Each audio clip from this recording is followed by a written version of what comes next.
সুপ্রিয় শিক্ষার্থীরা, এ to Z academy চ্যানেলের পক্ষ থেকে তোমাদেরকে স্বাগতম। আজকে এই পর্বে সপ্তম শ্রেণী বাংলা বিষয়ে কাবুলিওয়ালা গল্পের পরবর্তী পর্ব নিয়ে আলোচনা করব।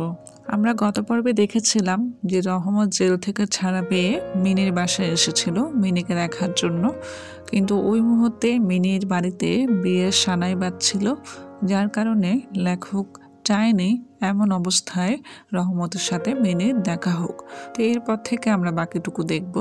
আমার ইচ্ছা করিতে লাগলো, আজিকার এই শুভ দিনে এই লোকটা এখান হইতে গেলেই ভালো হয়। আমি তাহাকে কহিলাম, আজ আমাদের বাড়িতে একটা কাজ আছে, আমি কিছু ব্যস্ত আছি, তুমি আজ যাও।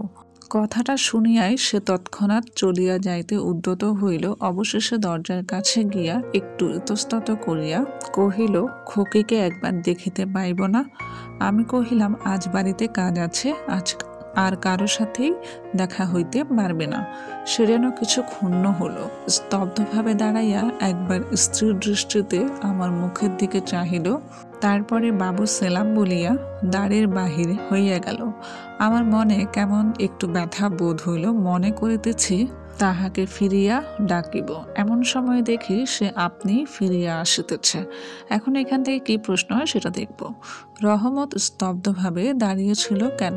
উত্তর, মিনির বাবার কথা শুনে রহমত স্তব্ধ হয়ে দাঁড়িয়েছিল।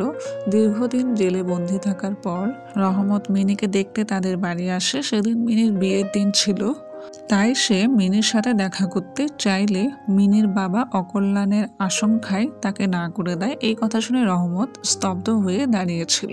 পরবর্তী প্রশ্ন, মিনির বাবার মনে একটু ব্যথা বোধ হয়েছিল কেন?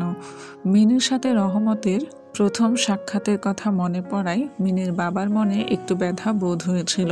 মিনির সাথে রহমতের যেদিন প্রথম সাক্ষাৎ হয়েছিল সেদিন মিনি বড় হাস্যোজ্জ্বল ও চঞ্চল স্বভাবের ছিল, কিন্তু দীর্ঘদিন পর রহমত যখন মিনির বিয়ের দিন তার সাথে সাক্ষাৎ করতে আসে তখন তার চোখে মুখে ছিল গম্ভীর ভাব। মিনি আর দুরন্ত স্বভাবের শিশু নয়, এই কথা ভেবে এবং রহমতের বেদনা উপলব্ধি করে মিনির বাবার মনে একটু ব্যথা বোধ হয়েছিল। এরপর আমরা গল্পে ফিরে যাই। কাছে আসিয়া কহিল, এই আঙ্গুর এবং কিঞ্চিত কিশমিশ বাদাম খোকির জন্য আনিয়াছিলাম, তাহাকে দিবেন। আমি সেগুলি লইয়া দাম দিতে উদ্যত হইলে সে হঠাৎ আমার হাত চাপিয়া ধরিল, কহিল, আপনার বহুত দয়া, আমার চিরকাল স্মরণ থাকিবে, আমাকে পয়সা দিবেন না। বাবু, তোমার যেমন একটি লড়কি আছে তেমনি দেশে আমারও একটি লড়কি আছে। লড়কি বলতে এখানে কন্যা সন্তানকে বোঝানো হয়েছে। যেমন রহমতেরও মিনির মতোই একটি কন্যা সন্তান আছে।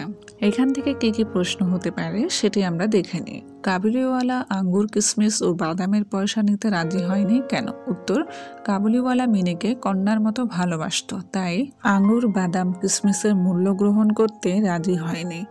কাবুলিওয়ালা তার স্নেহের নিদর্শন হিসেবে মিনিকে কিছু কিশমিশ বাদাম উপঢৌকন দিয়েছে। পিতা সন্তানকে কিছু দিয়ে যেমন তার মূল্য নিতে পারে না, তেমনি কাবুলিওয়ালাও পারেনি। এরপর আমরা গল্পে ফিরে যাই। আমি তাহারই মুখখানি স্মরণ করিয়া তোমার খোকির জন্য কিছু কিছু মেওয়া হাতে লইয়া আসি, আমি তো সওদা করতে আসি না। অর্থাৎ রহমত মিনিকে নিজের মেয়ের মতোই ভাবত, এই কারণে নিজের মেয়ের কথা স্মরণ করে মিনির জন্য মেওয়া নিয়ে আসত। এই ছিল আজকের পর্ব। পরবর্তী ভিডিওগুলো পেতে আমাদের চ্যানেলটি সাবস্ক্রাইব করুন। ধন্যবাদ।